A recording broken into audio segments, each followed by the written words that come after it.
Good day, everyone. I am Ineso C. Alip Espargosa, Jr. I am your teacher for today's discussion. Our lesson for today is all about the human organ system. But before that, can you please stand up for our opening prayer to be led to us by Junior? Let us pray in this moment. We come before your blessed mercy and gather there to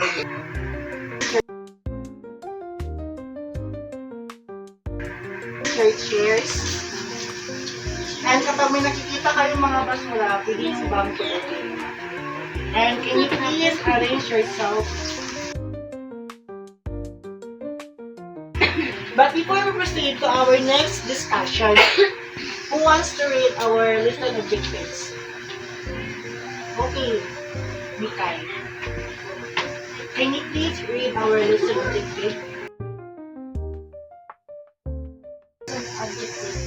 Number 1. Define the different parts of human organ systems. Number 2. Discuss the functions of the human organ system. Number 3. Identify the major organs that compose each human organ system. Before we dive into our topic, let's have an activity first entitled Where Do I Belong?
Now we have the skin. Do you think ang skin ay saan siya nabilong sa human organ system? Ikaw?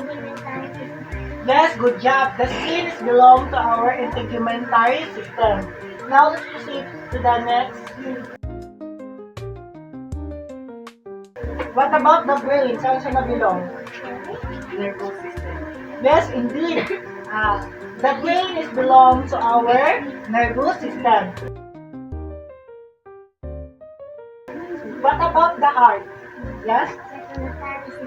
Very good. The heart is belong to our circulatory system. What about the humor? Ikaw. Sino? Yes, very good. The humor is belong to our skeletal system. What about the spleen? Digestive. Yes, indeed. The spleen is belong to our digestive system. What about the biceps? Yes, very good. The biceps is belong to our muscular system. That would be on our first activity. But now let's proceed to our next activity entitled Letter Learning.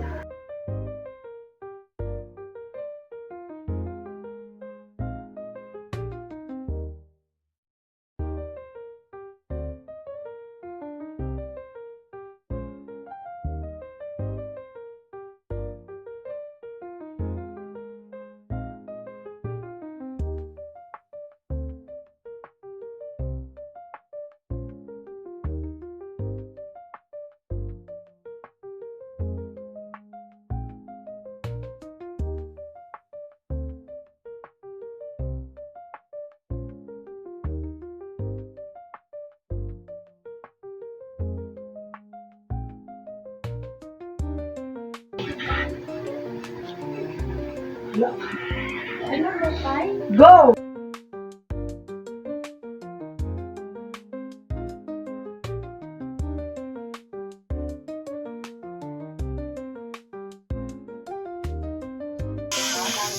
Okay, lungs. 1, 2, 3, go!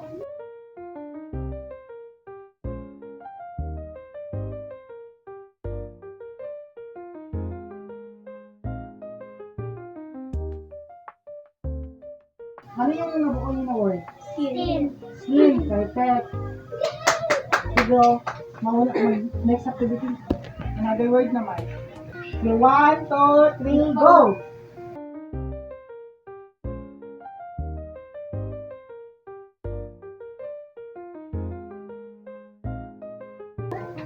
Sige, ano yung word na nabuo nyo? Brain. Brain, tama! That's the end of our activity. Now, let's proceed to our discussion.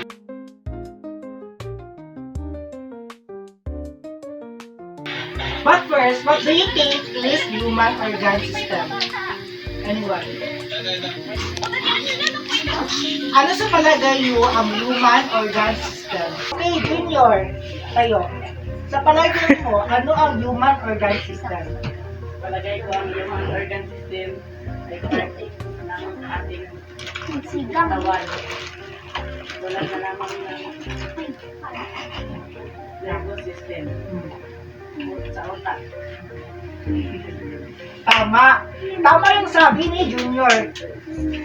Ang human organ system daw is part of our body. Kagaya daw sabi nga, yung nervous system is yung utak. Who can give me another example of the human organ system? Okay, ikaw, Mikay.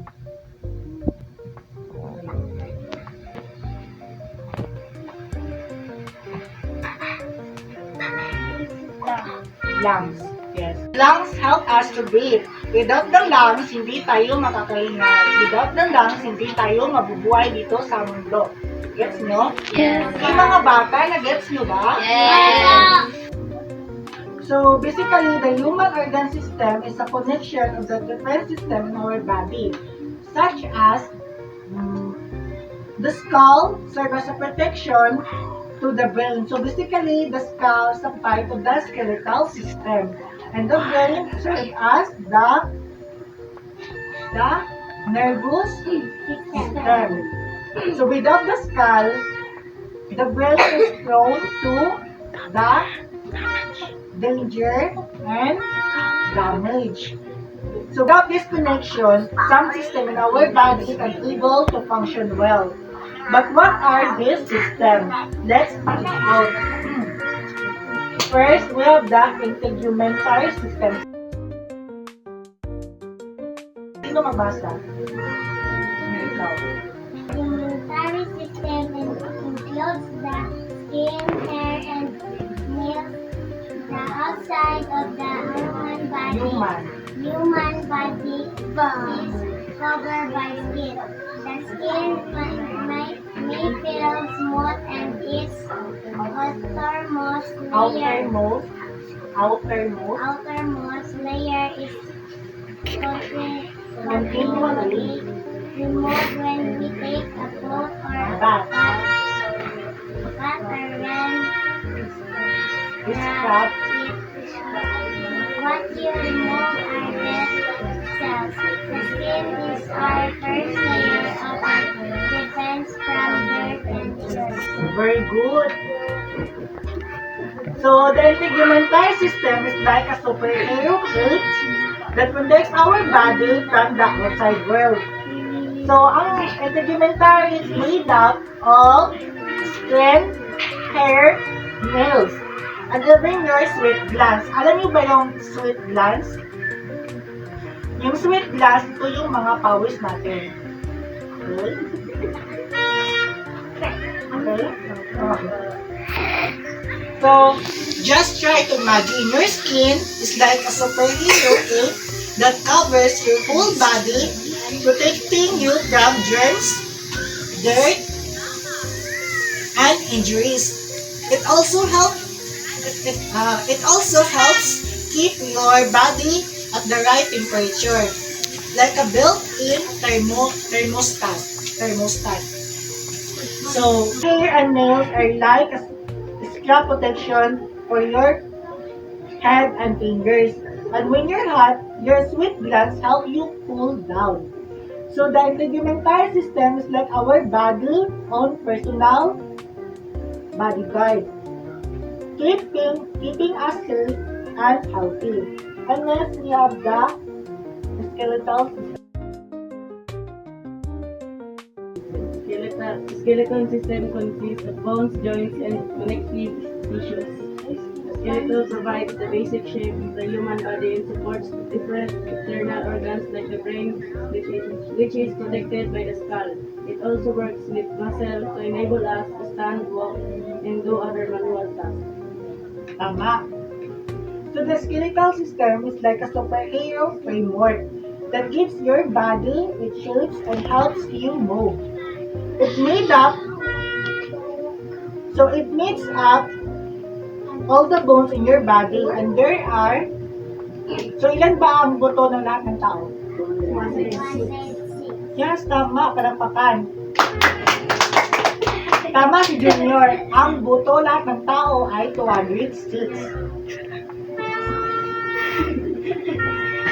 So just imagine your bones are like a building blocks that fit together to make your body strong and sturdy.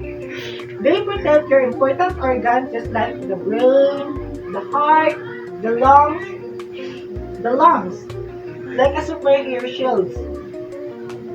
Your bones also work with your muscles to help you move, run, jump, and play. And they make blood cells, which are like superhero cells that help you keep healthy. So the skeletal system is like your body's own personal framework, helping you move, stay, and strong. And now let's proceed to the muscular system. Isa magbasa. Ay, sino po magbasa? Ikaw ninyo. The muscular system. The muscular system enables us to move our body parts to perform various tasks. Moving our legs, arms, neck, and head requires muscles. Working with our bones, the heart beats because of the muscle in it. Muscles vary in length, shape, size, and thickness. Muscles and bones are attached to each other's vital So the muscular system is like a network of superheroes muscles that help you move, stretch, and do all the sorts of cool things. So you have 600 muscles in our body. And imagine your muscles are like the rubber band that can stretch and contract to make your body move. So when we move, your brain sends a signal to your muscles and they work together to make it happen. So your muscles also help you stay upright, balance, and even help you breathe. So the muscular system is like your own personal movement team, helping you all sorts of fun things.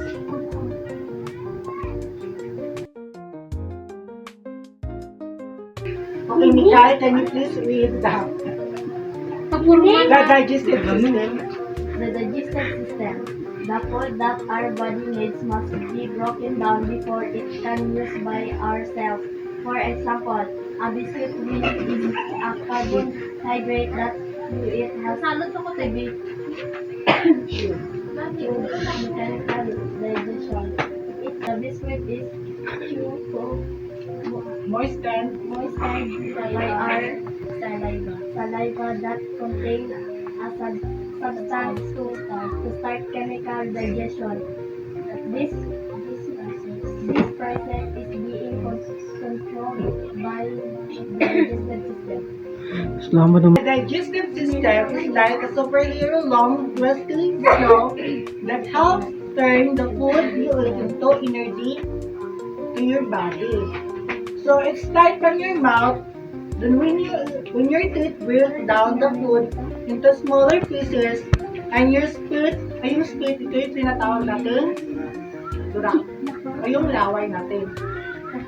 The split help us turn into mush.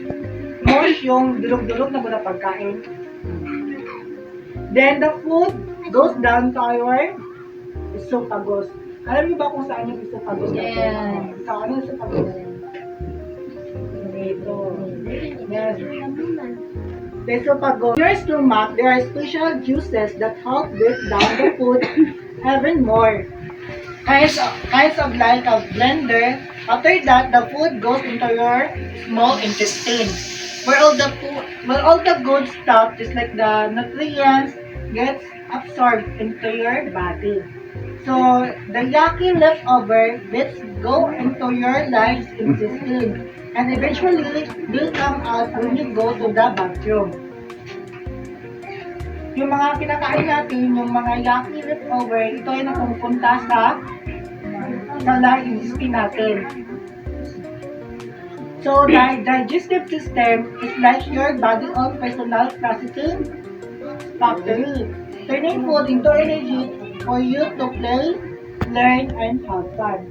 Next, we have the circulatory system. Ikaw, Rosa. The circulatory system. The major parts of the circular system are the heart, blood, and blood vessels.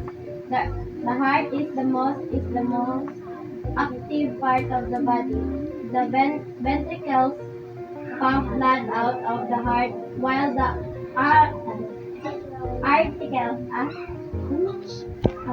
seal blood coming from the lungs. The blood vessels are the arteries, Capillaries and veins. The circulatory system is like a super fast delivery truck that helps bring oxygen and nutrients to all parts of your body. So it makes up your heart, blood vessels, and blood.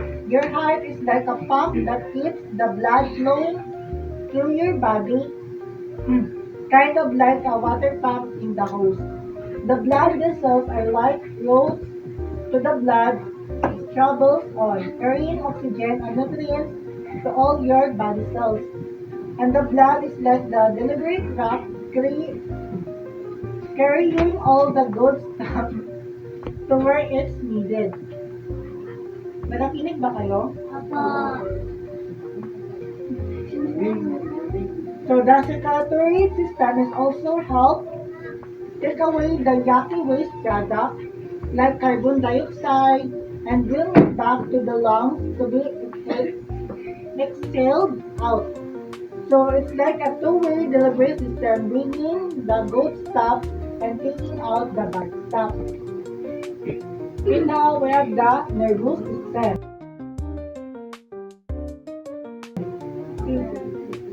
Ito yung The nervous system. Our ability to do things is coordinated function of the different organ systems that are controlled and monitored by the nervous system. The central and peripheral nervous system comprise the human nervous system. The central nervous system includes the brain and spinal cord. Okay, so ang nervous system is like a super fast messaging system in our body. So it meets up your brain, spinal cord, and nerves. Your nerves. So your brain is like the control center. So your brain is like a control center where all the decisions are made. It sends up the received message through the nerve, kind of like how you send text to your friend. So the nerves are like the tiny wires that carry messages between your brain and then rest your body. When you touch something hot, so the nerve cells send the message to your brain and your brain says, ouch. Diba? Kapag nanawakan, diba kayo ng mga mainit, diba? Ng mga mainit na mga bagay, for example, yung takuri, diba? Nawakan mo yun, mag-sense ng message to your brain na na mag-react agad sa inyo. Then, mapini yung your nervous system helps you feel sensations that touch, taste, smell, hearing, and sight. It's like having a superpower that helps you understand and respond to the world around you. And now that we're done with our discussion,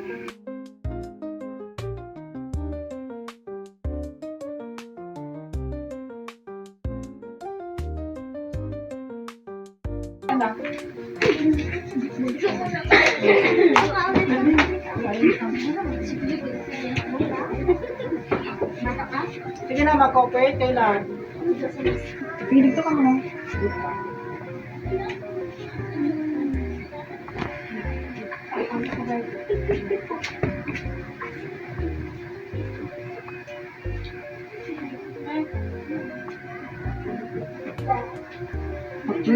Kuya, magsulat ka na. Cooperate mo.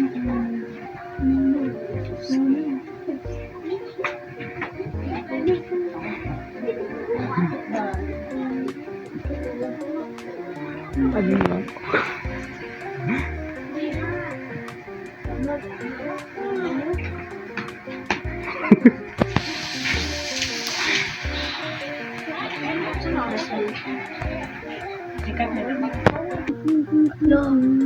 Mama! Agad. Wala ka na kumagdikitan. Dapat.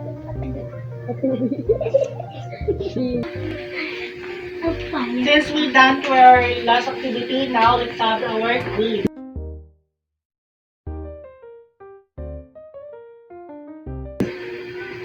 So I will just read the question here, and all you need to do is to answer. Okay?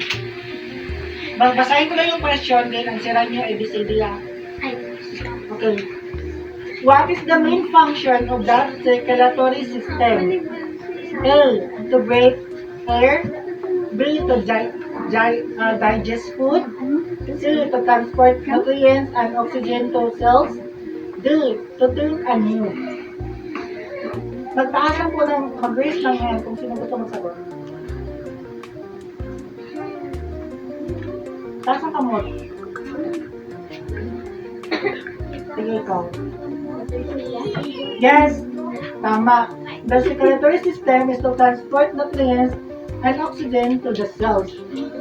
Which system includes the brain, spinal cord, and the nerves? A. The nervous system. B. The circulatory system. C. The muscular system. Or D. The skeletal system. Ikaw. Not quite, but I appreciate your answer. Another D. B? No. B. A. Yes. So the brain, spinal cord, and the nerve is part of the nervous system. So what is the name of the artery that carries blood from the heart to the lungs? A. Pulmonary artery. B. Systematic artery.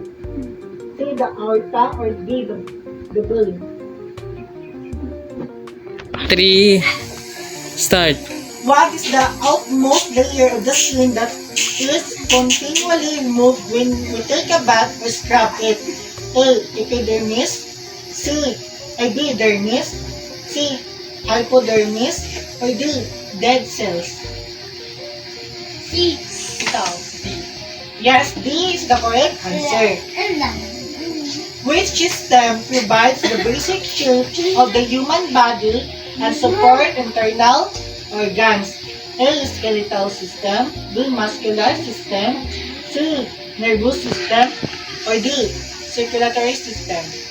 A. Yes, Mikay? A. A is the correct answer. The skeletal system. So what is the process of breaking down food into smaller molecules that can be absorbed by cells? A. Digestion. B. Circulation. B. Respiration. Or D. Digestion. A. A. A. Ikaw. A. Yes, the answer is A, digestion. And that concludes our discussion for today. Once again, I am Ines C. and this is Fragoza Junior. And thank you for listening.